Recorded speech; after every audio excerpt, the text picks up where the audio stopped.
Did I? Oh, it's on. Sorry. If you'll pull the microphone close to you, it works much better. Thank you for the opportunity to share my story with this committee and for bringing light to the crisis of abuse in amateur sports. Your commitment to ensuring the safety of gymnasts and all amateur athletes is appreciated, important, and necessary to ensure nothing like this ever happens again. Please bear with me. To be perfectly honest, I can imagine no place that I would be less comfortable right now than sitting here in front of you, sharing these comments. My name is Simone Biles, and I am a gymnast who has trained at the levels of the sport. As an elite gymnast, I have had the honor to represent the United States of America in multiple international competitions, including World Championships and the Olympic Games. Over the course of my gymnastics career, I have won 25 World Championship medals and 7 Olympic medals for Team USA. That record means so much to me, and I am proud of my representation of this nation through gymnastics.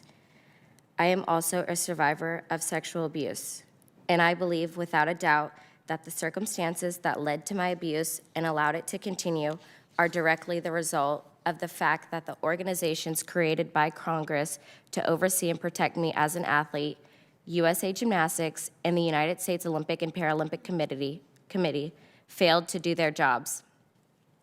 Nelson Mandela once said, there can be no keener revelation of a society's soul than the way in which it treats its children.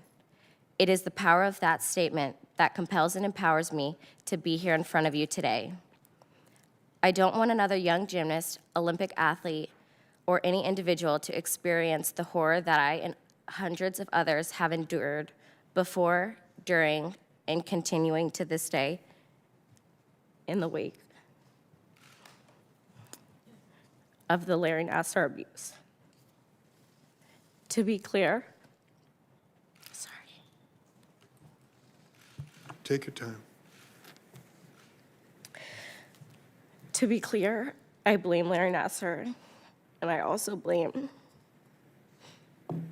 an entire system that enabled and perpetrated his abuse.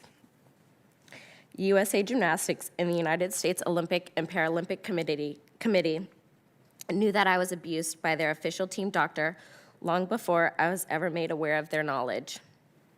In May of 2015, Rhonda Fayen, the former head of USA Gymnastics women's program, was told by my friend and teammate, Maggie Nichols, that she suspected I, too, was a victim.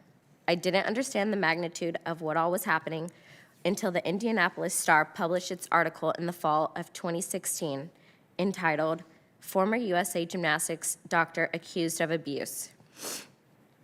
Yet while I was a member of the 2016 U.S. Olympic team, neither USAG, USOPC, nor the FBI ever contacted me or my parents.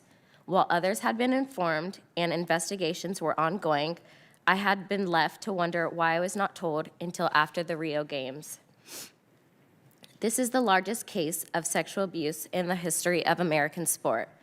And although there has been a fully independent investigation of the FBI's handling of the case, neither USAG nor USOPC have ever been made the subject of the same level of scrutiny. These are the entities entrusted with the protection of our sport and our athletes, and yet it feels like questions of responsibility and organizational failures remain unanswered. As you pursue the answers to those questions, I ask that your work be guided by the same question that Rachel Denhollander and many others have asked. How much is a little girl worth? I sit before you today to raise my voice so that no little girl must endure what I, the athletes at this table, and the countless others who needlessly suffered under Nassar's guise of medical treatment, which we continue to endure today. We suffered and continue to suffer because no one at FBI, USAG, or the USOPC did what was necessary to protect us. We have been failed, and we deserve answers. Nassar is where he belongs, but those who enabled him deserve to be held accountable. If they are not, I am convinced that this will continue to happen to others across Olympic sports. In reviewing the OIG's report, it truly feels like the FBI turned a blind eye to us and went out of its way to help protect USAG and USOPC. A message needs to be sent. If you allow a predator to harm children, the consequences will be swift and severe. Enough is enough. I will close with one final thought. The scars of this horrific abuse continue to live with all of us.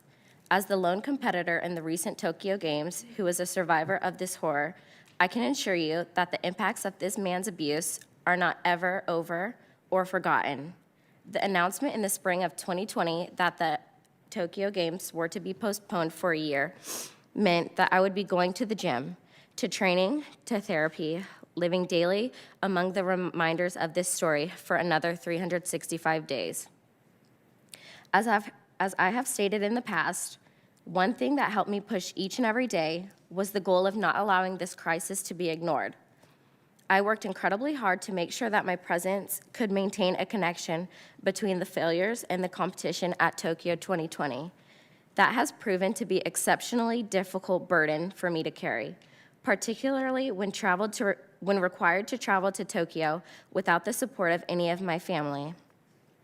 I am a strong individual and I will persevere, but I never should have been left alone to suffer the abuse of Larry Nassar. And the only reason I did was because of the failures that lie at the heart of the abuse that you are now asked to investigate. Again, I appreciate the opportunity to share my thoughts with this committee today. I want to sincerely thank each of you for joining the survivors of this abuse to do what we all can to prevent anything like this from ever happening again. Thank you. Thank you, Ms. Biles.